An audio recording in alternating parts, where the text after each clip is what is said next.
ইসলামী যুব পরিষদ আমরাইদের উদ্যোগে প্রথম বার্ষিক সিরাতুন নবী সাল্লাল্লাহু আলাইহি ওয়াসাল্লামের মাহফিল।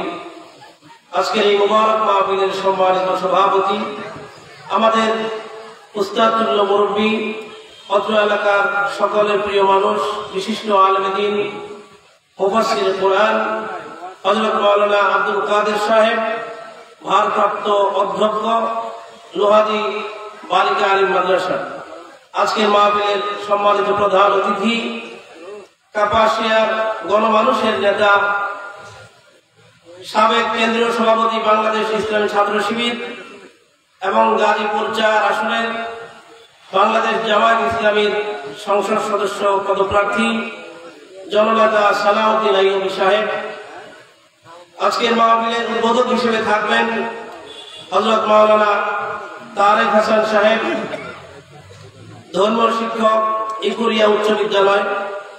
আজকের মাহফিলে প্রধান বক্তা হিসেবে আগমন করবেন সারা পৃথিবীর বাংলা ভাষাভাষী মানুষের কাছে আল্লামা সাঈদীর মুখপাত্র হিসেবে পরিচিত আল্লামা সাঈদী রহমাতুল্লাহি আলাইহি মুখপাত্র হিসেবে যে কয়েকজন আলোচক সারা পৃথিবীতে বাংলা ভাষায় আলোড়ন সৃষ্টি করেছেন, তার মধ্যে অন্যতম হযরত মাওলানা শেখ জামাল উদ্দিন সাহেব আজকে আলোচনা করবেন।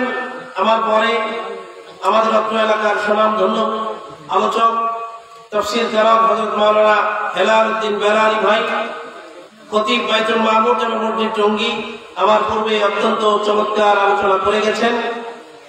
আমাদের এই কাপাসিয়ার সুপরিচিত আলেমে দ্বীন, হোসেন মার্কেট টঙ্গীর কেন্দ্রীয় জামে মসজিদের সম্মানিত খতিব হযরত মাওলানা রুহুল আমিন নাঈম সাহেব। আরো এখানে উপস্থিত আছেন অত্র এলাকার উলামায়ে কেরাম, আমার উস্তাদ বসা আছেন মঞ্চে, সরাসরি উস্তাদ যার কাছে আমি কিতাব পড়ার সৌভাগ্য আমার হয়েছে, হযরত মাওলানা বিলাল হোসেন সাহেব, অধ্যক্ষ বেলাশী ফাজিল মাদ্রাসা হুজুর সহ আরো এখানে যে উলামায়ে কেরাম অনেকেই আছেন। সামনে বসা আছেন মুরব্বিয়ান আইজম, সমবয়স্ক যুবক ভাইয়েরা, পর্দার আড়ালে আলোচনা শ্রবণরত মা এবং বোনেরা, সকলের প্রতি আজকের এই মুবারক মাহফিলের পক্ষ থেকে আন্তরিক শুভেচ্ছা অভিনন্দন জানিয়ে আমি আমার তেলাওয়াতকৃত আয়াত পবিত্র কোরআনুল কারীমের 21 নম্বর পারা 19 নম্বর পৃষ্ঠা 12 থেকে 13 নম্বর লাইন সূরাতুল আহজাবের 21 নম্বর আয়াত আপনাদের সামনে তেলাওয়াত করেছি। রাসূল আকরাম সাল্লাল্লাহু আলাইহি ওয়াসাল্লামের মুখনিসৃত অগণিত হাদিস থেকে একটা হাদিস পাঠ করেছি। আল্লাহ সুবহানাহু ওয়া তাআলা চাইলে এই আয়াত এবং হাদিসের আলোকে খুব সংক্ষিপ্ত আকারে কিছু কথা বলবো। আমা তাওফীকি ইল্লা বিল্লাহ, আলাইহি তাওয়াক্কালতু ওয়া ইলাইহি উনীব। আল্লাহ রাব্বুল আলামিন যে আলোচনাটা আমি করতে চাচ্ছি, এই আলোচনাটা আমার এবং আপনাদের পরকালের নাজাতের জরিয়া করুক। সকলে বলুন আমিন। একটু জোরে আওয়াজ দিয়ে বলুন আমিন। আজকে যে আমরা মাহফিলে আসলাম, এটা হলো সিরাতুন নবী মাহফিল, সিরাতুর রাসূল সাল্লাল্লাহু আলাইহি ওয়াসাল্লাম। রাসূল সাল্লাল্লাহু আলাইহি ওয়াসাল্লামের জীবনী থেকে আলোচনা হবে। রাসূলুল্লাহ সাল্লাল্লাহু আলাইহি ওয়াসাল্লামের জীবন থেকে আমরা কি শিক্ষা নেব, এটাই হলো দেখার বিষয়। সিরাতুন নবী সাল্লাল্লাহু আলাইহি ওয়াসাল্লাম মাহফিল খুব কম হয়। সিরাত মাহফিলগুলো থেকে আমাদের রাসূলুল্লাহ সাল্লাল্লাহু আলাইহি ওয়াসাল্লামের জীবনী থেকে আলোচনার একটা সুযোগ হয়। রাসূল সাল্লাল্লাহু আলাইহি ওয়াসাল্লামের জীবনের শুরু থেকে শেষ পর্যন্ত তিনি যা করেছেন, যা বলেছেন, এগুলোই আমাদের জন্য আদর্শ, ঠিক কিনা বলেন? রাসূল সাল্লাল্লাহু আলাইহি ওয়াসাল্লাম, আমি যে আয়াতে কারিমা তেলাওয়াত করেছি, আল্লাহ সুবহানাহু ওয়া তাআলা এই আয়াতে কারিমায় বলছেন যে লাকাদ কানা লাকুম ফি রাসূলিল্লাহি উসওয়াতুন হাসানাহ লিমান কানা ইয়ারজুল্লাহা ওয়াল ইয়াওমাল আখির ওয়া যাকারাল্লাহা কাসীরা। আয়াতের সারমর্ম অনুবাদ, বাংলা ভাষায় যে অনুবাদ, সরল অনুবাদ, এটা আমি আগে বলছি। আল্লাহ তাআলা বলছেন, যারা আখিরাত দিবসে, খুব খেয়াল করে শুনবেন, যারা আখিরাত দিবসে আল্লাহ তাআলার সামনে দাঁড়ানোর আশা রাখে, আখিরাত দিবস সম্পর্কে আমাদের ধারণা আছে না নাই? আমরা সকলে আখিরাত দিবসের উপর বিশ্বাস আছে না নাই? আমরা যখন ঈমান এনেছি, ঈমান আনার শুরুতেই আমরা একটা বাক্য আল্লাহ তাআলার সাথে বলে আমরা কিন্তু ঈমান এনেছি। সেটা কি? আমানতু বিল্লাহি ওয়া মালাইকাতিহি ওয়া কুতুবিহি ওয়া রুসুলিহি ওয়াল ইয়াউমিল আখির। আছে না নাই? আল্লাহ, আমি ঈমান আনলাম বিল্লাহি, আল্লাহ তোমার উপরে, ওয়া মালাইকাতিহি তোমার ফেরেশতাদের উপরে, ওয়া রুসুলিহি তোমার যত নবী রাসূল আসছেন সকলের উপরে, ওয়া কুতুবিহি তুমি যত আসমানি কিতাব আসমানি গ্রন্থ পৃথিবীতে নাযিল করেছো সমস্ত কিতাবের উপরে, ওয়াল ইয়াউমিল আখিরি আখিরাত দিবসের উপরে। তাহলে আখিরাত দিবসের উপরে ঈমান আমাদের সকলের আছে, আছে না নাই? জোরে আওয়াজ দিয়ে বলতে হবে, আছে না নাই? আল্লাহ আমাদেরকেই বলছেন যদি আমাদের ঈমান থাকে তাহলে আমাদেরকেই বলছেন। আরো পৃথিবীতে যত মানুষের আখিরাত দিবসের প্রতি ঈমান আছে, আখিরাত দিবসে আল্লাহর সামনে গিয়ে মানুষকে দাঁড়াতে হবে যারা মনে করে, আল্লাহ তাদেরকে বলছেন। আল্লাহ বলছেন লাকাদ কানা লাকুম ফি রাসূলিল্লাহি উসওয়াতুন হাসানাহ লিমান কানা ইয়ারজুল্লাহা ওয়াল ইয়াউমাল আখির। আখিরাত দিবসটা কি? আখিরাত দিবসের কথা কোরআনে কারীমে আসছে, তারুজুল মালাইকাতু ওয়ার রূহু ফি ইলাইহি ফি ইয়াউমিন কানা মিকদারুহু 50000 সানা। আমার প্রিয় ভাইরা, আল্লাহ তাআলা কোরআনে কারীমে আখিরাত দিবসের বর্ণনা করেছেন এইভাবে। আল্লাহ তাআলা বলেছেন কিয়ামত দিবসে সমস্ত মানুষেরা ফেরেশতারা আল্লাহর সামনে দাঁড়াবে। আল্লাহ তাআলার সামনে যেদিন দাঁড়াবে সেই দিনটা দুনিয়ার জীবনে একদিন, 2 দিন, 3 দিন নয়, 1 মাস, 1 বছর, 2 বছর নয়, দুনিয়ার জীবনের 50,000 বছরের সমান হবে একটা দিন। জুড়ে বলুন সুবহানাল্লাহ। দুনিয়ার জীবনের 50,000 বছরের সমান হবে একদিন, সেই দিনের নাম হলো আখিরাত, ইয়াউমুল আখিরাত। 50-এর অধিক নাম আছে এই আখিরাত দিবসের। সময় সংক্ষিপ্ত, এই জন্য সেদিকে যাচ্ছি না। আমার প্রিয় ভাইরা, আল্লাহ তাআলা বলছেন সেই আখিরাত দিবসে ইয়াউমা ইয়াকুমুন নাসু লিরাব্বিল আলামিন, সেই দিনটা কেমন হবে? সমস্ত মানুষকে আল্লাহ তাআলা সেদিন আল্লাহর সামনে দণ্ডায়মান করতে হবে। ভালো করুক মন্দ করুক, যে যে আমল করেছে এই আমলনামা নিয়ে আল্লাহর সামনে দাঁড়াতেই। আচ্ছা বলেন তো, সেই আখিরাত দিবসে আমরা কি কেউ কি আল্লাহর সামনে না দাঁড়িয়ে পার পাবো? আল্লাহর সামনে আমাদের সকলকেই যেতে হবে। এজন্য আল্লাহ তাআলা বলছেন, আগে এই কথাটা বলে দিলাম যে আল্লাহ বলছেন যে আখিরাত দিবসের প্রতি যাদের বিশ্বাস আছে, যারা বিশ্বাস করে আখিরাত দিবসে আল্লাহর সামনে দাঁড়াতে হবে, আল্লাহ বলছেন সেই মানুষদের জন্য আমি আমার রাসূল মুহাম্মদ রাসূলুল্লাহ সাল্লাল্লাহু আলাইহি ওয়াসাল্লামের জীবনের মধ্যে রেখেছি উসওয়াতুন হাসানাহ, উত্তম আদর্শ। জোরে আওয়াজ দিয়ে বলুন সুবহানাল্লাহ। তাহলে আমরা সকলে আখিরাত দিবসের প্রতি ঈমান আছে, আছে না নাই? আল্লাহকে আমরা অধিক হারে স্মরণ করি। আল্লাহ বলছেন ওয়াযাকারাল্লাহ কাসীরা, যারা অধিক হারে আল্লাহর জিকির করে, আল্লাহকে স্মরণ করে, তাদের জন্য আমার রাসূলের জীবনে রয়েছে উত্তম আদর্শ। তাইলে বোঝা গেল যারা আখিরাত দিবসের প্রতি বিশ্বাস করে না, যারা আখিরাত দিবসের প্রতি বিশ্বাস রাখে না, আখিরাত দিবসে আল্লাহর সামনে দাঁড়াতে হবে এই আশা যারা রাখে না, কেবল তারাই রাসূলুল্লাহ সাল্লাল্লাহু আলাইহি ওয়াসাল্লামকে ছাড়া অন্য কোন ব্যক্তিকে আদর্শ হিসেবে গ্রহণ করতে পারে। ঠিক কিনা বলেন? রাসূল সাল্লাল্লাহু আলাইহি ওয়াসাল্লামকে আদর্শ হিসেবে গ্রহণ যারা করে না, বুঝতে হবে আখিরাত দিবসের প্রতি তারা ঈমান রাখে না। বর্তমান দুনিয়াতে, বর্তমান পৃথিবীতে আমরা আমাদের দেশেও দেখি অনেকের নাম মুসলমান, নামে মোহাম্মদ, নামের আগে মোহাম্মদ আছে, আছে না নাই? নাম আব্দুল করিম, আব্দুল জব্বার, নাম হোসনে মুবারক, কত সুন্দর সুন্দর নাম। কিন্তু আবার রাজপথের মধ্যে এই মেইন রোডের পাশে দেখবেন লিখে রাখছে যে অমুকের জীবন হলো, অমুকের জীবনই হলো আমার জীবনের আদর্শ, আছে না নাই? অথচ আল্লাহ তাআলা বলছেন মুসলমান যদি নিজেকে দাবি করতে হয়, আখিরাত দিবসের প্রতি যদি কেউ বিশ্বাস রাখে, এই কথা যদি স্বীকার করে, আল্লাহকে যদি অধিক হারে স্মরণ করে, এই কথা যদি কেউ স্বীকার করে নেয়, তাহলে তার জীবনে আল্লাহ রাসূল ব্যতীত আর কেউ আদর্শ হতে পারে? জোরে আওয়াজ দিয়ে বলেন, হতে পারে? আমার প্রিয় ভাইয়েরা, আদর্শ হিসেবে যদি গ্রহণ করতেই হয়, নেতা হিসেবে যদি গ্রহণ করতেই হয়, একজনকেই গ্রহণ করতে হবে, তিনি হলেন আখির নবী, বিশ্ব নবী মুহাম্মদুর রাসূলুল্লাহ সাল্লাল্লাহু আলাইহি ওয়াসাল্লাম। কোরআনে কারীমে এসেছে ওয়াতিউল্লাহ ওয়া রাসূলাহু ইন কুনতুম মুমিনিন, তোমরা আল্লাহকে, আল্লাহর আনুগত্য করো, রাসূলের আনুগত্য করো যদি তোমরা মুমিন হতে চাও। তাহলে আমরা কি মুমিন হতে চাই? কেন অনুসরণ করব? আল্লাহ কোরআনে কারীমে বলছেন মাইয়ুতি'র রাসূল ফাকাদ আতা আল্লাহ। পবিত্র কোরআনুল কারীমের 9 নম্বর পারা 5 নম্বর পারা 9 নম্বর পৃষ্ঠা 14-15 নম্বর লাইন সূরাতুল নিসা 80 নম্বর আয়াতে আল্লাহ পাক ঘোষণা করেন মাইয়ুতির রাসূল ফাকাদ আতা আল্লাহ। কেউ যদি আমার রাসূলকে অনুসরণ করে, আমার রাসূলকে নেতা হিসেবে মেনে নেয়, আমার রাসূলের আদর্শ জীবনে বাস্তবায়ন করে, সেজন্য সরাসরি আমি আল্লাহকেই তার জীবনে মেনে নিল। সুবহানাল্লাহ।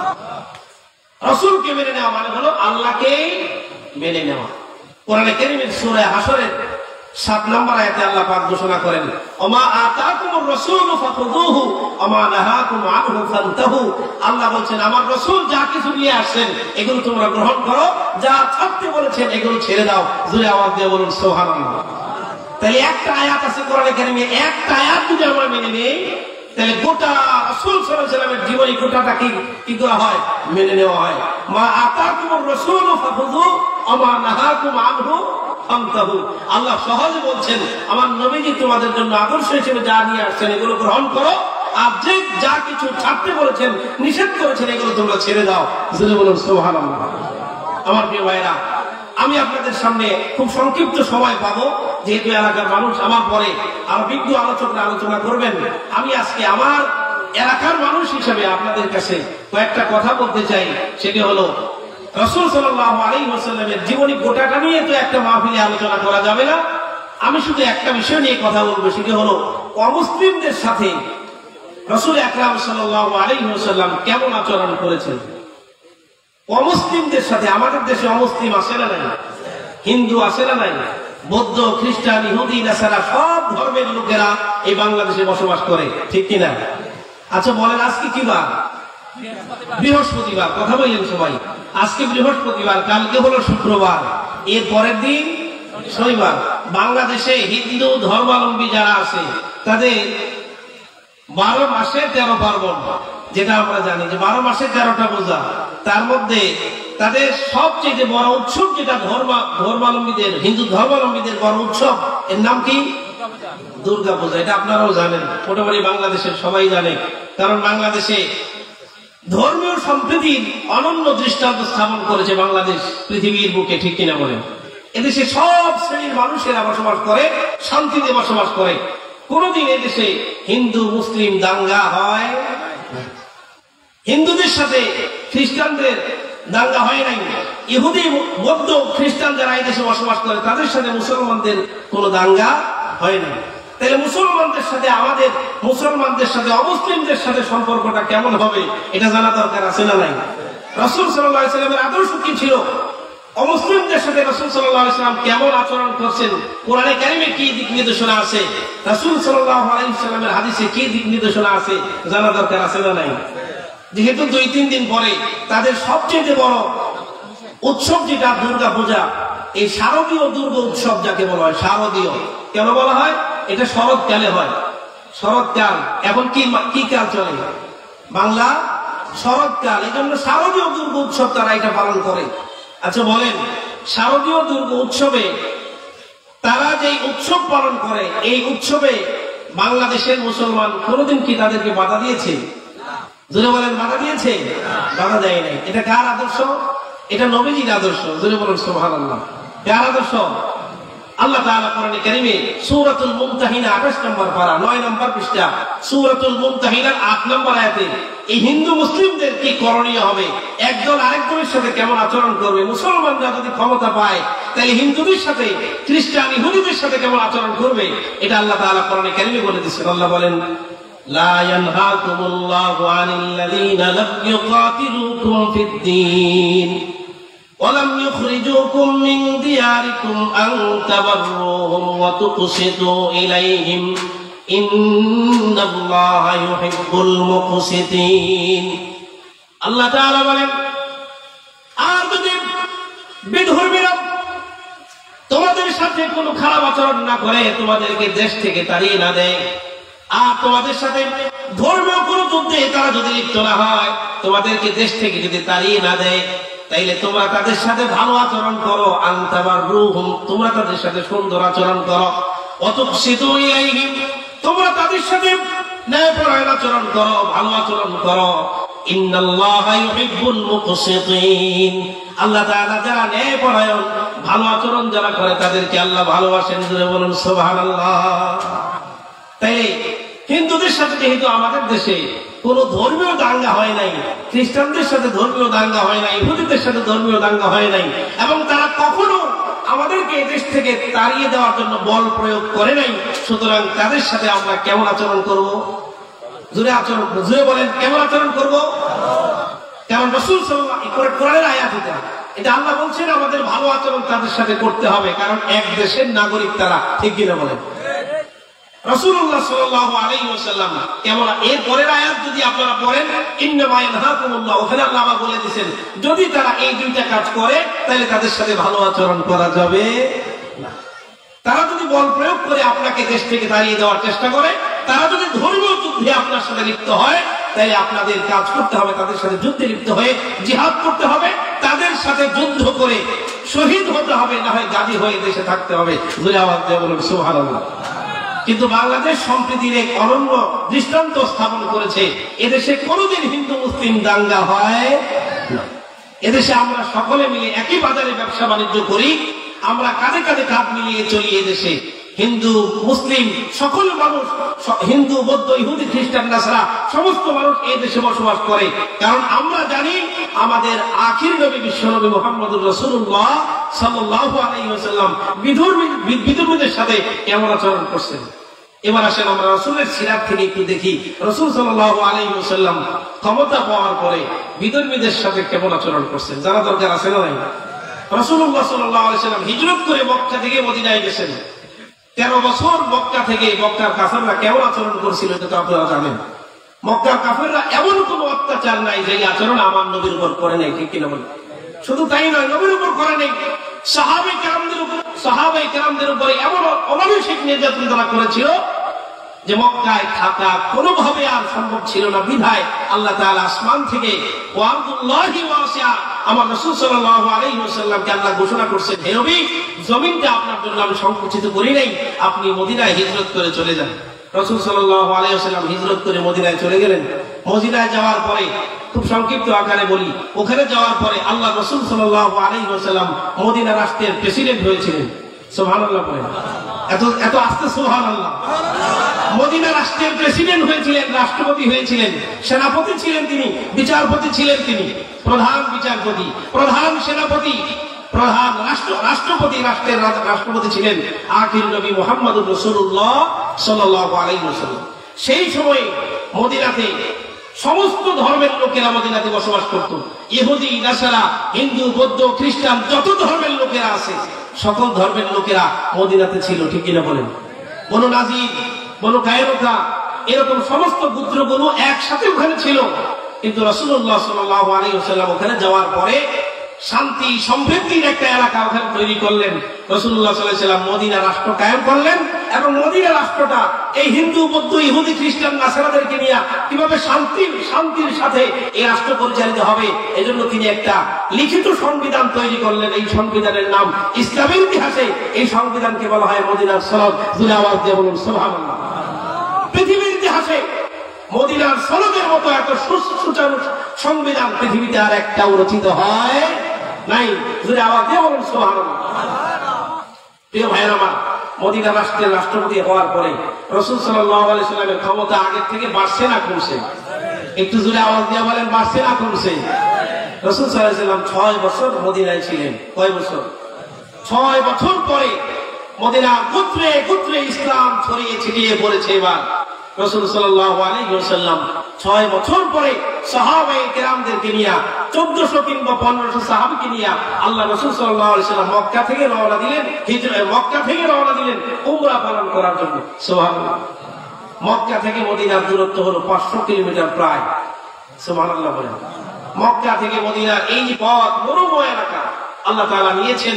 দেখেছি কি চমৎকার এলাকা, ওখানে কোনো মানুষজন বসবাস করার মতো পরিবেশ ছিল না, কিন্তু আল্লাহ তার হাবিবের মায়ায় মহাব্বতে এই জায়গাটাকে এমন ভাবে আল্লাহ তাআলা কবুল, সারা পৃথিবীর মানুষের জন্য কবুল করেছেন যে মানুষেরা ওখানে রিজিক খেয়ে কুলাতে পারে না, মানুষের অর্থবিত্ত এত বেশি আল্লাহ তাআলা তাদেরকে দান করেছেন, এমন জমিনকে আল্লাহ তাআলা এমন সোনা ফলা জমিন হিসেবে তৈরি করেছেন। তার রাসূলের ভালোবাসার জন্য আওয়াজ দিয়ে বলুন সুবহানাল্লাহ। রাসূল সাল্লাল্লাহু আলাইহি ওয়াসাল্লাম 1500 কিংবা 1400 সাহাবী নিয়ে রওনা দিয়েছেন। কোথায় যাবেন? উমরা করতে যাবেন। কিন্তু 440 কিলোমিটার পাড়ি দেওয়ার পরে, 440 কিলোমিটার প্রায় পাড়ি দেওয়ার পরে মক্কা থেকে 22 কিলোমিটার দূরে হুদায়বিয়া নামক এলাকায় কাফেররা এখানে রাসূল সাল্লাল্লাহু আলাইহি ওয়াসাল্লাম সহ তার পুরো বাহিনীকে আটকে দিল যে না, মুহাম্মদ যতটুকু এসেছো যথেষ্ট, আর যাওয়া হবে। আমার প্রিয় ভাইরা, দীর্ঘ 13টা বছর মুহাম্মদুর রাসূলুল্লাহ সাল্লাল্লাহু আলাইহি ওয়াসাল্লামকে আঘাত করতে করতে, তার সাহাবীদেরকে আঘাত করতে করতে, আর যখন সহ্য করার মতো না, ঠিক ওই মুহূর্তে তারা হিজরত করে মদিনায় চলে গেলেন। প্রথমে গেলেন আবিসিনিয়ায়, তারপরে গেলেন মদিনায়।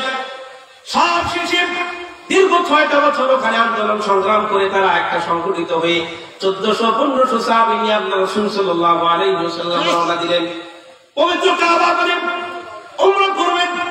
আল্লাহ রাব্বুল আলামিনের কাছে গিয়ে কাবা ঘরকে সামনে নিয়ে ইবাদত বندگی করবেন, উমরা পালন করবেন। কিন্তু পথিমধ্যে মক্কার কাফেররা আটকায় দিল, মুহাম্মদ আর যাওয়া যাবে না। আমার প্রিয় ভাইয়েরা, সাহাবায়ে কেরাম রাসূল আকরাম সাল্লাল্লাহু আলাইহি ওয়াসাল্লামকে বললেন, আমরা কোনো বাধা শুনতে রাজি না গো নবী, আমরা সামনে এগোবো। মক্কার কাফেররা যদি আমাদেরকে বাধা দেয়, আমরা 1400-1500 জন সাহাবী একসাথে আছি, আপনি শুধু আমাদেরকে আদেশ করবেন, আপনি শুধু আমাদেরকে বলবেন, সাথে সাথে তাদের সাথে যুদ্ধ করে তাদেরকে হত্যা করে আমরা মক্কায় চলে যাব। সুবহানাল্লাহ। মক্কার কাফেররা যতই ভাবে আমাদেরকে বাধা দেয়, আমাদেরকে বাধা দিয়ে তারা আটকে রাখতে পারবে না। আমাদের এখন শক্তি আছে, রাসূল আপনি আমাদেরকে আদেশ করেন, আমরা তাদেরকে হত্যা করে আমরা মক্কায় গিয়ে কি করব? যুদ্ধ করব, যুদ্ধ করে তারপরে আমরা মক্কায় গিয়ে উমরা করব। আমার প্রিয় ভাইয়েরা, রাসূল সাল্লাল্লাহু আলাইহি ওয়াসাল্লামকে তারা আটকিয়ে দিল। আটকিয়ে দিয়ে রাসূল সাল্লাল্লাহু আলাইহি ওয়াসাল্লামের সাথে আরো অনেক লম্বা ঘটনা আছে, এদিকে আমি যাচ্ছি না। তারা অবশেষে রাসূল সাল্লাল্লাহু আলাইহি ওয়াসাল্লামের সাথে বসলেন। রাসূল সাল্লাল্লাহু আলাইহি ওয়াসাল্লাম সাহাবায়ে কেরামদেরকে শান্ত করলেন, বললেন তোমরা শান্ত হও, আমি দেখছি কাফেরদেরকে তারা কি বলতে চায় আমি শুনি। রাসূল সাল্লাল্লাহু আলাইহি ওয়াসাল্লাম তাদের লিডারকে ডাকলেন, আসো আমার সাথে বসো, কি বলতে চাও বলো। বললেন ঠিক আছে, আমরা সমস্ত মক্কার লিডাররা একত্রিত হয়ে চিন্তা করেছি যে এবছর মুসলমানরা উমরা পালন করতে পারবে না, আপনাদেরকে এখান থেকে ফিরে যেতে হবে। রাসূল সাল্লাল্লাহু আলাইহি ওয়াসাল্লাম বললেন আর কি? বলছেন যে আগামী 10 বছর মুসলমানদের সাথে আমাদের আর কোনো যুদ্ধ হবে না, বিগ্রহ হবে না। যেটা বলুন সুবহানাল্লাহ। বলছে যে মক্কা থেকে কোনো লোক যদি আপনাদের কাছে চলে যায়, ইসলাম কায়েম করে, ইসলাম ইসলাম কবুল করে যদি আপনাদের কাছে চলে যায়, তাহলে আপনারা তাকে ফেরত দিতে বাধ্য থাকবেন। আর মদিনা থেকে কোনো লোক যদি আমাদের ধর্মে ফিরে আসে, আমরা তাকে ফেরত দিতে বাধ্য থাকিব না। এরকম অনেক অবলক কথা তারা রাসূল সাল্লাল্লাহু আলাইহি ওয়াসাল্লামের সাথে বলছে। রাসূল সাল্লাল্লাহু আলাইহি ওয়াসাল্লাম এগুলো শুনছেন আর এগুলো আস্তে আস্তে একটা একটা করে মেনে নিচ্ছেন। সাহাবায়ে কেরাম বলছেন, ইয়া রাসূলুল্লাহ কি বলছেন আপনি, এগুলো আপনি কিভাবে মেনে নিলেন? রাসূল সাল্লাল্লাহু আলাইহি ওয়াসাল্লাম বললেন, সাহাবীরা তোমরা একটু শান্ত হও। সবচেয়ে বেশি রাগান্বিত হয়েছিলেন হযরত ওমর ফারুক রাদিয়াল্লাহু তাআলা আনহু। ওমর ফারুক রাদিয়াল্লাহু তাআলা আনহু বলছেন, ইয়া রাসূলুল্লাহ এটা কিভাবে সম্ভব, আমরা এখান থেকে আবার ফিরে যাব উমরা না করে? রাসূল সাল্লাল্লাহু আলাইহি ওয়াসাল্লাম বললেন, ওমর শান্ত হও, শান্ত হও, সামনে তোমাদের দিন আসতেছে, তোমরা অপেক্ষা করো। সুবহানাল্লাহ বলেন। আমার প্রিয় ভাইয়েরা, রাসূল আকরাম সাল্লাল্লাহু আলাইহি ওয়াসাল্লাম সন্ধিগুলো একটা একটা করে খাতার মধ্যে লিখছেন। ওই সময় তো চামড়া ছিল, চামড়ার মধ্যে এগুলো তারা লিখছে। হযরত আলী রাদিয়াল্লাহু তাআলা মুসলমানদের পক্ষের লেখক ছিলেন, আর ওই পাশ থেকে সুহাইল ছিলেন লেখক। তিনি লিখছেন, একটা একটা করে চুক্তি যখন লেখা হচ্ছে, তৃতীয় নাম্বার চুক্তি লেখা হচ্ছে। এই চুক্তি সম্পাদিত হচ্ছে মক্কার কুরাইশদের মধ্যে, আর এদিক দিয়ে মুহাম্মদুর রাসূলুল্লাহ সাল্লাল্লাহু আলাইহি ওয়াসাল্লামের মধ্যে। মক্কার কাফেরদের লিডার সুহাইল বলছে, না না আলী, এই চুক্তি লেখা যাবে না, এখানে লেখো মুহাম্মদ রাসূলুল্লাহ, না লিখে এখানে লেখো মুহাম্মদ ইবনে আব্দুল্লাহ। কারণ মুহাম্মদ রাসূলুল্লাহ এই কথা যদি আমরা মেনে নিতাম, তাইলে তো আজকের এই সন্ধির প্রয়োজন ছিল না। জোরে আওয়াজ দিয়ে বলুন নাউজুবিল্লাহ। মুহাম্মদ যে রাসূল এটা যদি মেনে নিতাম, তাহলে আজকের এই সন্ধির প্রয়োজন ছিল না। তোমরা 440 কিলোমিটার পথ পাড়ি দিয়ে উমরা না করে ফিরে যেতে হতো না। মুহাম্মদকে রাসূল মানি না, বিধায়ী তো আজকে তোমাদের সাথে আমরা সন্ধি করলাম, ঠিক কিনা বলেন? আমার প্রিয় ভাইরা, আল্লাহর হাবিব সাল্লাল্লাহু আলাইহি ওয়াসাল্লাম আলীকে ডাক দিয়ে বললেন, আলী কোথায় আমার নাম? রাসূলুল্লাহ কোথায় তুমি লিখেছো? আমাকে একটু দেখিয়ে দাও। আমাদের রাসূল তো উম্মি নবী ছিলেন, নিরক্ষর নবী ছিলেন, তিনি লিখতে জানতেন না, পড়তে জানতেন না। আলীকে ডাক দিয়ে বলেন, আলী আমাকে একটু দেখিয়ে দাও, কোথায় কাফিররা লিখেছে মুহাম্মদ রাসূলুল্লাহ লেখা যাবে না, আমাকে একটু দেখিয়ে দাও। হযরত আলী রাদিয়াল্লাহু তাআলা আনহু রাসূল আকরাম সাল্লাল্লাহু আলাইহি ওয়াসাল্লামকে যখন দেখায় দিলেন, এই যে এখানে রাসূলুল্লাহ লেখা, আল্লাহ রাসূল সাল্লাল্লাহু আলাইহি ওয়াসাল্লাম নিজ হাতে একটা কলম দিয়া, নিজ হাতে টান দিয়ে কেটে দিলেন রাসূলুল্লাহ শব্দটা, কেটে দিয়ে ওখানে তিনি লেখলেন মুহাম্মদ ইবনে আব্দুল্লাহ, আব্দুল্লাহর ছেলে মুহাম্মদের সাথে একটা চুক্তি হয়ে যাচ্ছে। আমার প্রিয় ভাইরা, এই চুক্তির পরে মুসলমানরা এখান থেকে অনেক লম্বা ঘটনা, এখান থেকে রাসূল আকরাম সাল্লাল্লাহু আলাইহি ওয়াসাল্লাম এখানেই কুরবানি করলেন। এখানে সমস্ত সাহাবীদেরকে বললেন, তোমরা মাথার চুলগুলো এখানে ছেঁচে ফেলো, চুলগুলো ফেলে দাও। কুরবানি করে চুলগুলো ছেঁচে ফেলে দিয়ে এখান থেকে সাহাবায়ে কেরামদেরকে নিয়ে আল্লাহর নবী চলে গেলেন। আর আল্লাহ তাআলা কোরআনে কারিমে এই ঘটনাকে কোরআনে কারিমে স্পষ্ট বিজয় হিসেবে কোরআনে কারিমে উল্লেখ করেছেন। আল্লাহ বলেন, ইন্না ফাতাহনা লাকা ফাতহাম মুবিনা। আল্লাহু আকবার। আল্লাহ তাআলা বলেন, ও নবী, সাময়িকভাবে মক্কার কাফিরদের সাথে আপনি যে চুক্তি করে এখান থেকে বিদায় নিয়ে চলে গেলেন, সারা পৃথিবীর মানুষ মনে করতে পারে আপনি এখানে পরাজয় বরণ করেছেন, কিন্তু আমি আল্লাহ রাব্বুল আলামিন দেখছি আপনি এখানে বিজয় লাভ করেছেন। বলুন সুবহানাল্লাহ। আমি আপনাকে সুস্পষ্ট বিজয় দান করেছি। কেমনে? এই মক্কার কাফিররা এতদিন মুসলমানদেরকে কোনো শক্তি মনে করতো না, আজকে মুসলমানদেরকে একটা শক্তি তারা মনে করে, ঠিক কিনা বলেন? মুসলমানদেরকে তারা শক্তি মনে করেছে বিধায় আজকে তারা আপনাদের পথ অবরুদ্ধ করেছে। আগামী 10 বছর তারা আপনাদের সাথে কোনো যুদ্ধে লিপ্ত হবে না। তারা আপনাদের শক্তি সামর্থ্য কি এটা দেখেছে। এবার আপনি গিয়া মদিনায় গিয়া সারা পৃথিবীতে মুসলমান, সারা পৃথিবীতে অবস্থানদের মধ্যে আপনি দ্বীনের দাওয়াত ছড়িয়ে দেন। যে আওয়াজ দিয়ে বলুন সুবহানাল্লাহ। আমার প্রিয় ভাইরা, ঠিক বাংলাদেশের পরিবেশটা যদি আপনি একটু খেয়াল করেন, বাংলাদেশেও আল্লাহ তাআলা মুসলমানদেরকে একটা সুস্পষ্ট বিজয় দান করেছেন। যে বলুন সুবহানাল্লাহ। ইসলামের একটা বিজয় হয়েছে বাংলাদেশে।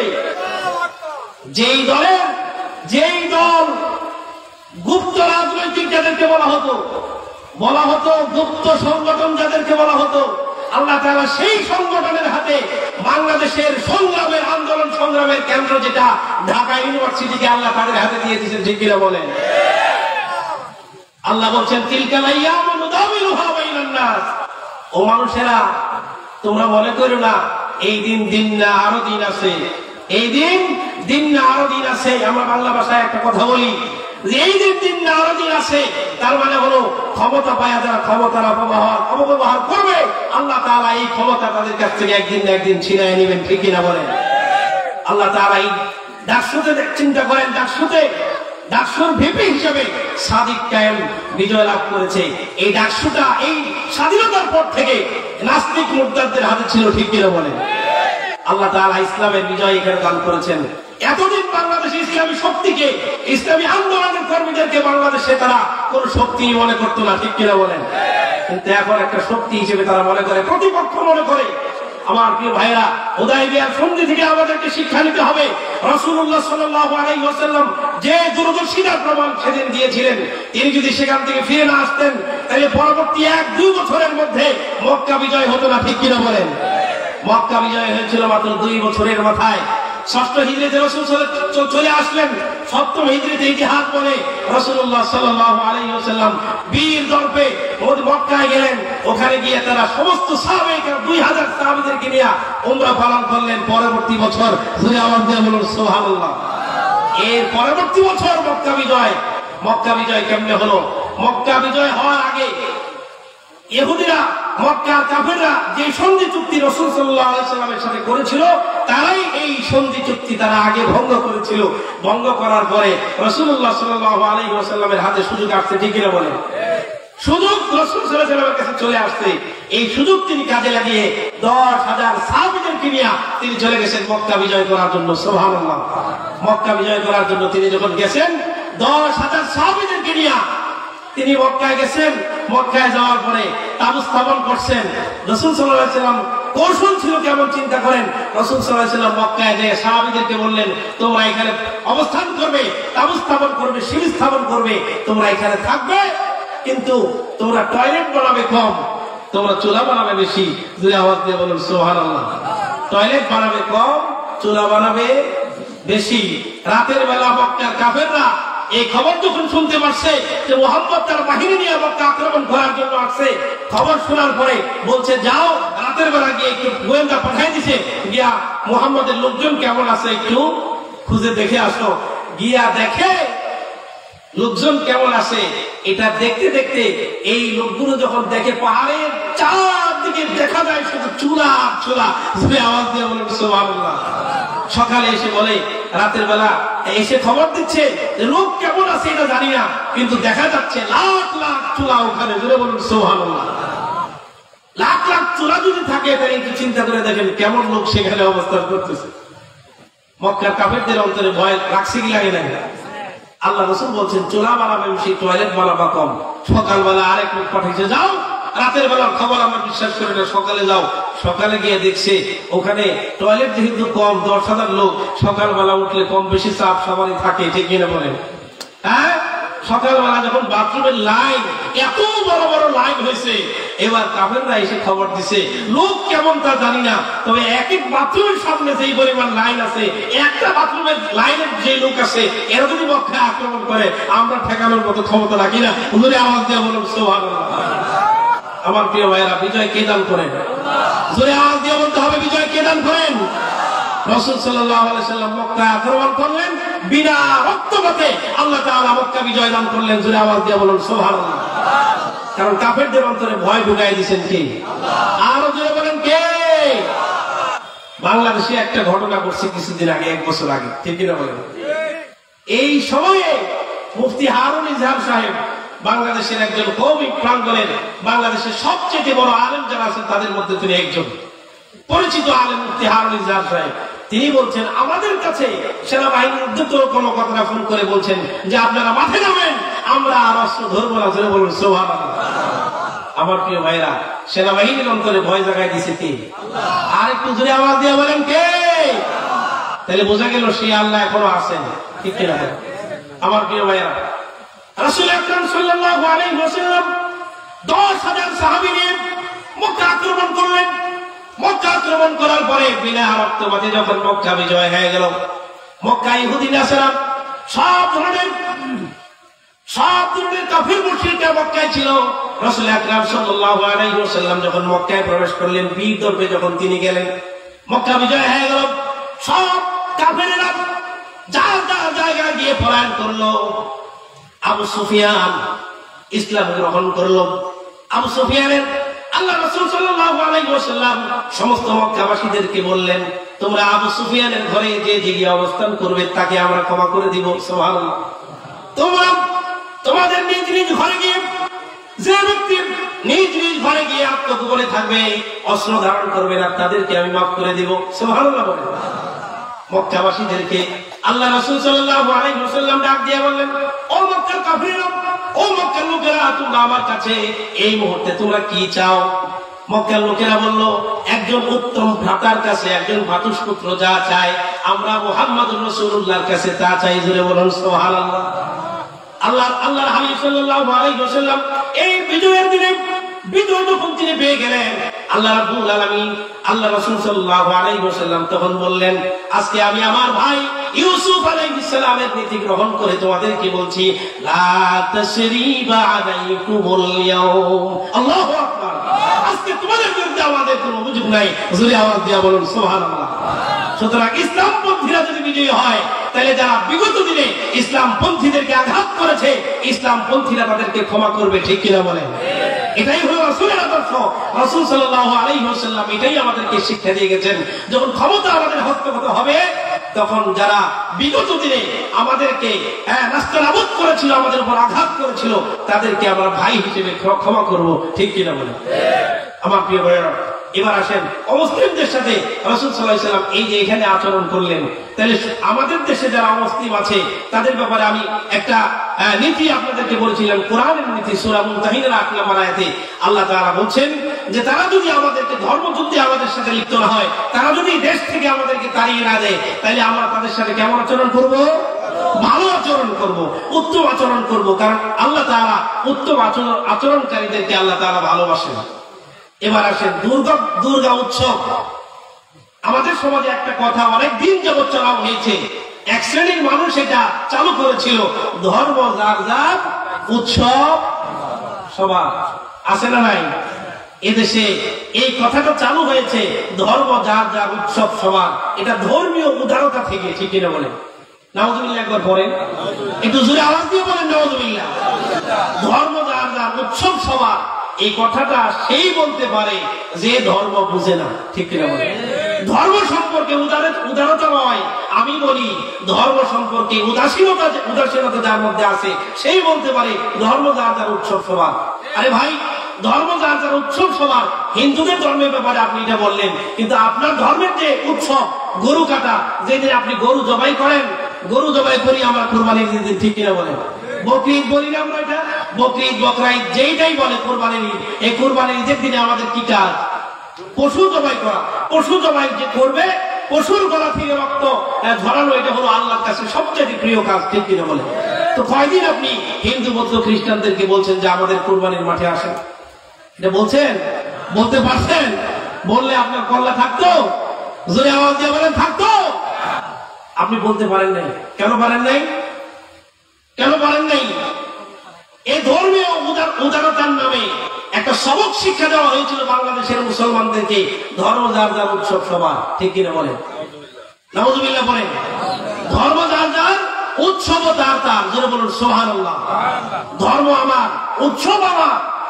আরেকজনের ধর্মীয় উৎসবে আমার যেতে হবে। কেন যেতে হবে? আরেকজন ধর্মীয় উৎসব পালন করবে, ধর্মীয় উৎসবকে এটা ইবাদত নয়? জোরে বলেন ইবাদত কিনা?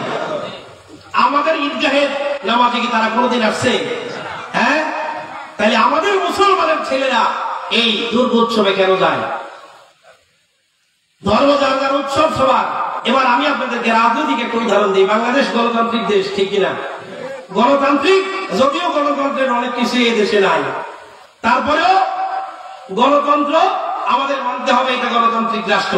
যদি গণতান্ত্রিক রাষ্ট্র হয়, আওয়ামী লীগের কোন প্রোগ্রামে যদি বিএনপির কোন নেতা গিয়া উপস্থিত হইয়া প্রথম সারিতে বসে থাকে, তাহলে পরের দিন কি এই বিএনপির নেতার পদ থাকবে না যাবে? জোরে আওয়াজ দিয়ে বলেন না যাবে না থাকবে? কেন যাবে? এক দলের লোক হয়ে আরেক দলের প্রোগ্রামে গিয়ে প্রথম সারিতে বসে রয়েছে। তাহলে গণতন্ত্র রাজনৈতিক ভাবে আপনি অধিকার বুঝলেন, কেন আপনার দলের লোক হয়ে ওই জায়গায় গিয়ে বসে রয়েছে, এই জন্য পরের দিন তার দলের পদ নাই, ঠিক কিনা বলেন? 15 আগস্টে একদল সুখ পালন করে, আরেকজন জন্মদিন পালন করে, আছে না নাই? জোরে আওয়াজ দিয়ে করে, আছে না নাই? তাহলে আওয়ামী লীগের কোন লোক যদি গিয়া বিএনপির 15 আগস্টে আনন্দ উৎসব করে, গণতান্ত্রিক দেশ তো করতেই তো পারে, ঠিক কিনা বলে? হ্যাঁ, গণতান্ত্রিক দেশ না? সকলের তো অধিকার আছে এটা পালন করার। কিন্তু আওয়ামী লীগের 15 আগস্ট দিবস পালন করে তারা, আর সেই দিন যদি বিএনপির কোন একটা আনন্দ উৎসবে গিয়া আওয়ামী লীগের কোন লোক যদি ওখানে থাকে, তাহলে কি আওয়ামী লীগ পরের দিন তার পদটা রাখবে না যাবে? কেন ভাই যাবে? কেন? গণতান্ত্রিক দেশ তো, ধর্ম যার, দল যার, যার উৎসব সবার, সবাই আনন্দ ফুর্তি করবে। এটা আপনি মেনে নিতে পারেন না কেন? কারণ এটা আপনি রাজনীতি বুঝেন। আপনি রাজনীতি বুঝেন দেখে আপনি এক দলের নেতা আরেক দলে গেলে তার পথ চলে যায়। কিন্তু প্রিয় ভাইরা আমার, এটা হলো দুনিয়ার মানুষের তৈরি, আব্রাহাম লিঙ্কনের তৈরি, একজন মানুষের তৈরি গণতন্ত্র। এই গণতান্ত্রিক রীতিতে এক দল আরেক দলের যাওয়ার কারণে যদি তার পথ চলে যেতে পারে, তাহলে আমার রব যেই ধর্ম, যেই ইসলামিক কৃষ্টি কালচার, ইসলাম আমাদের নিয়ামত হিসেবে আমাদের কাছে দিলেন, এই ধর্মের কি কোনো নিয়ম নাই? নিয়ম আছে না নাই? তাহলে এই নিয়ম যদি থাকে, ধর্মের নিয়ম হলো যার যার উৎসব সে পালন করবে, শান্তি মতো সে পালন করবে, কেউ তার উৎসবে বাধা দিবে না। জোরে আওয়াজ দিয়ে বলুন সুবহানাল্লাহ। রাসূল আকরাম সাল্লাল্লাহু আলাইহি ওয়াসাল্লামকে দীর্ঘ 13 বছর মক্কার লোকেরা আক্রমণ করার পরে কোনোভাবে নবীজিকে আর ফিরানো যায় না। রাসূল সাল্লাল্লাহু আলাইহি ওয়াসাল্লামকে একদিন মক্কার, রাসূল সাল্লাল্লাহু আলাইহি ওয়াসাল্লাম তাওয়াফ করছেন মক্কার এই কাবা ঘরের পাশ দিয়ে। এমন সময় রাসূল সাল্লাল্লাহু আলাইহি ওয়াসাল্লামের কাছে 4 জন বড় বড় নেতা আসেন মক্কার। কয়জন? চারজন বড় বড় নেতা আসেন। ওলীদ বিন মুগিরা, উমাইয়া বিন খালদ, আস বিন ওয়াইল সহ 4 জন বড় বড় নেতা আসেন। এসে বলছেন, ইয়া মুহাম্মদ হালুম্মা ফালনাবুদু মা তাবুদ ওয়া তাবুদু মা নাবুদ ফানাশতারিকু নাহনু ওয়া আনতা ফিল আমরি। ও মুহাম্মদ, ভাতিজা আমার, অনেক দিন হয়েছে তোমার সাথে ঝগড়া বিবাদে লিপ্ত আছি, আর আমাদের ঝগড়ার দরকার নাই। অনেক ভাবে চেষ্টা করছি তোমাকে ফিরায় রাখার জন্য, অনেক পথ পদ্ধতি অবলম্বন করেছি, কোনোভাবে তোমাকে ফিরায় রাখা যায় নাই। ভাতিজা, এবার শেষ একটা পথ পদ্ধতি তোমাকে বলি, চলো আমরা মিলে যাই। সুবহানাল্লাহ বলেন। আল্লাহ তাআলা কোরআনে কারীমে এটা বলছেন, ওয়াদুন আও তুদহিনু ফায়ুদহিনুন। তারা এসে রাসূল সাল্লাল্লাহু আলাইহি ওয়াসাল্লামকে বলছে, মুহাম্মদ আর বাধা বিপত্তির দরকার নাই, চলো আমরা মিলে যাই, চলো আমরা একসাথে মিলেমিশে ইবাদত বন্দেগী করি, মিলেমিশে ইবাদত বন্দেগী করি। আমাদের দেশে অনেকে এটা বলতে চায়, মিলেমিশে ইবাদত বন্দেগী করি, আছে না নাই? মক্কার কাফেররা রাসূল সাল্লাল্লাহু আলাইহি ওয়াসাল্লামের কাছে বলছিল, চলো আমরা মিলেমিশে ইবাদত বন্দেগী করি। কেমনে? কয় হালুম্মা ফালনাবুদু মা তাবুদু। আমরা যা ইবাদত করি, আমি তোমার এই রবের ইবাদত করব কিছুদিন, আবার তুমি আমাদের মূর্তির ইবাদত করবা কিছুদিন। নাউযুবিল্লাহ বলেন। মক্কার লোকেরা রাসূল সাল্লাল্লাহু আলাইহি ওয়াসাল্লামকে এই অফার দিয়েছে, এই আমন্ত্রণ জানিয়েছে। কোথায়? কাবা ঘরের পাশে, যেখানে রাসূল সাল্লাল্লাহু আলাইহি ওয়াসাল্লাম তাওয়াফ করতেছেন, এমন জায়গায়। আমার প্রিয় ভাইরা, রাসূল আকরাম সাল্লাল্লাহু আলাইহি ওয়াসাল্লামকে তারা বলছে, মুহাম্মদ আর বাধা বিপত্তির দরকার নাই, আর কোনদিন বাধা দিব না, আর চলো আমরা এখন মিলেমিশে ইবাদত বন্দেগী করি। কিছুদিন তোমার রবের ইবাদত আমরা করব, আবার কিছুদিন তোমরা আমার মূর্তি পূজার ইবাদত করবা।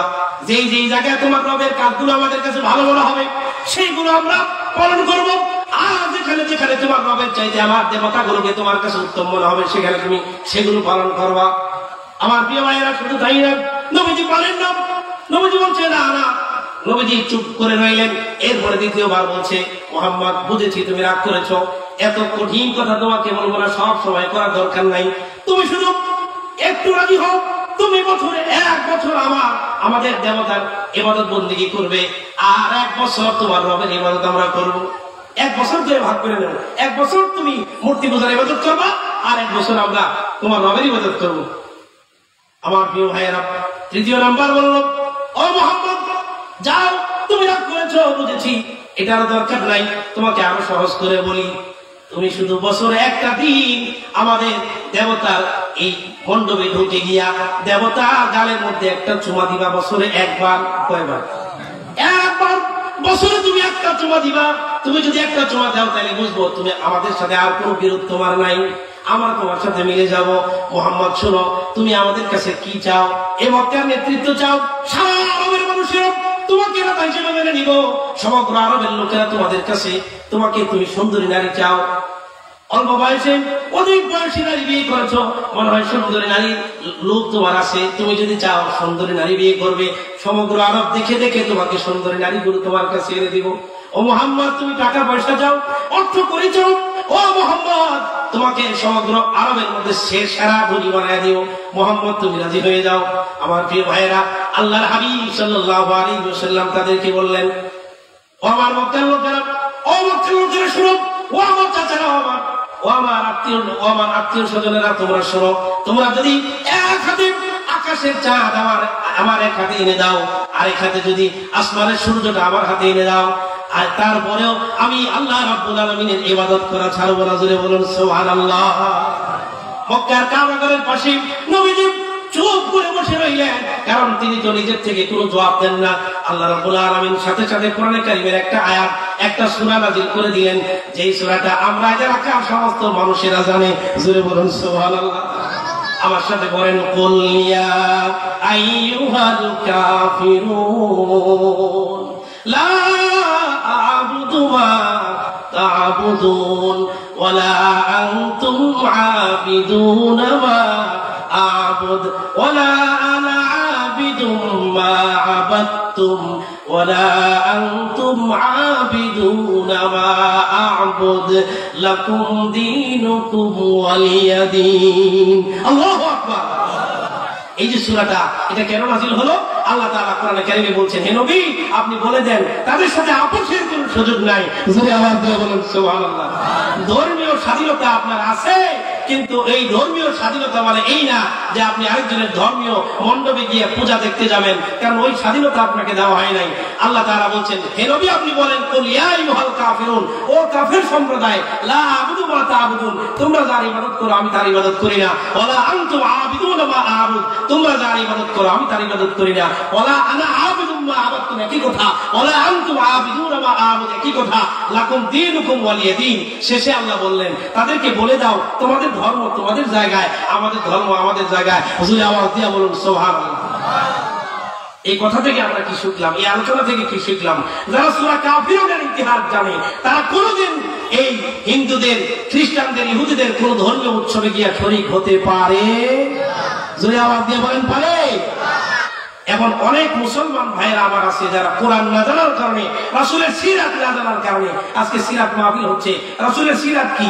রাসূল সাল্লাল্লাহু আলাইহি ওয়াসাল্লাম কি কাফেরদের সাথে কোনো আপোষ করছিলেন কোনদিন? 23 বছরের জীবনে আপোষ করছেন কোনদিন? একটু বিন্দু পরিমাণ করছেন? বিন্দু পরিমাণও করেন নাই।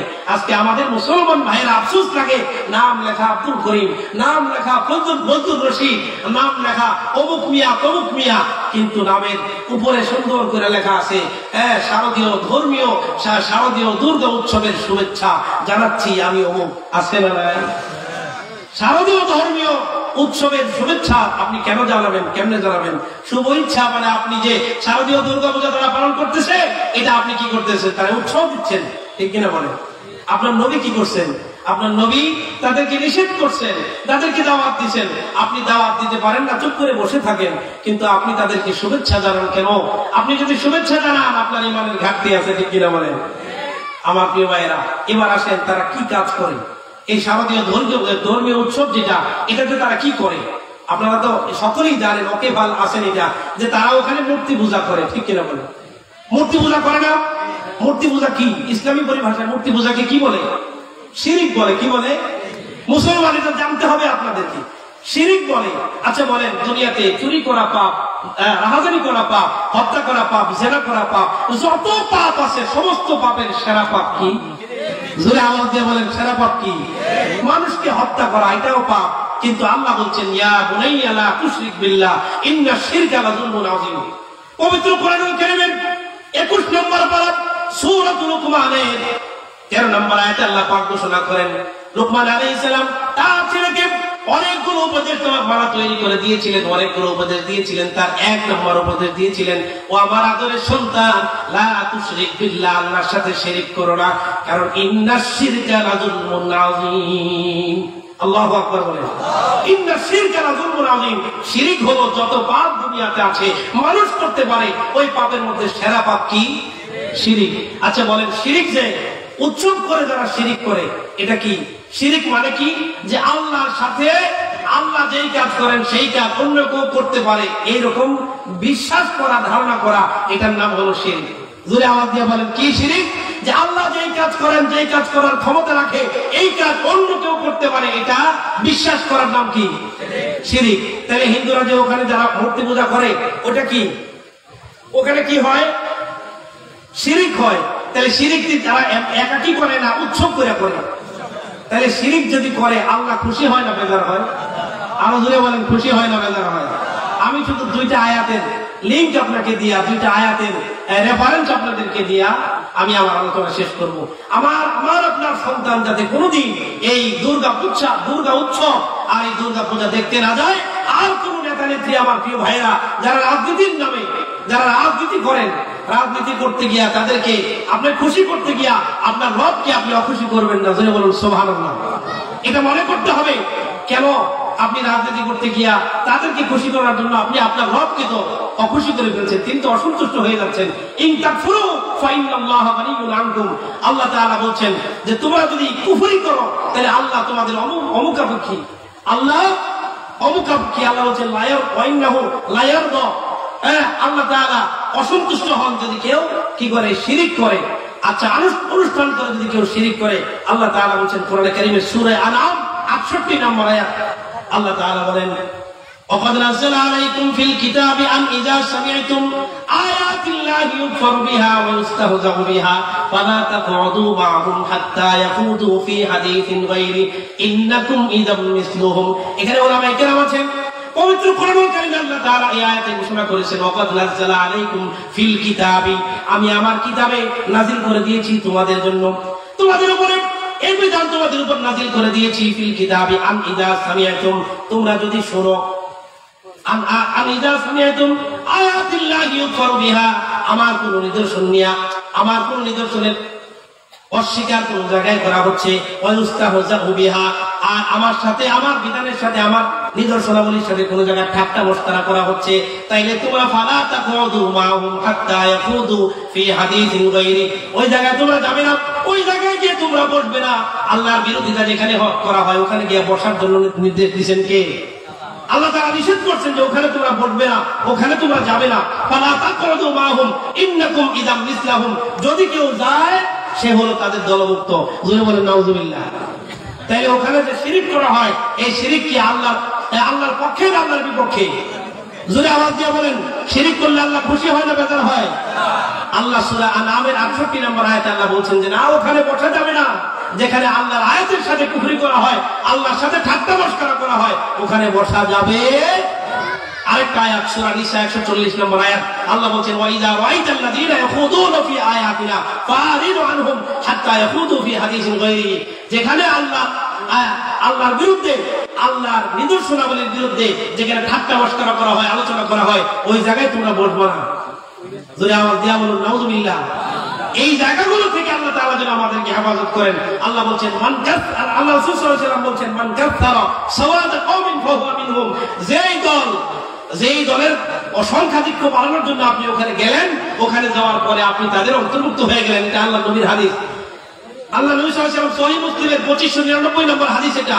আল্লাহ রাসূল সাল্লাল্লাহু আলাইহি ওয়াসাল্লাম বলছেন আপনি যদি হিন্দু যে সকল এই ধর্মাবলম্বী যারা বাংলাদেশের জনগণ আছেন, তারা ওখানে যারা ধর্মীয় পূজা করে, ওখানে যদি 100-200 জন লোক থাকে, আপনি যাওয়ার পরে আপনারা যদি 100 জন যান, লোক বাড়বে না কমবে? তারা উৎসাহ পাবে না পাবে না?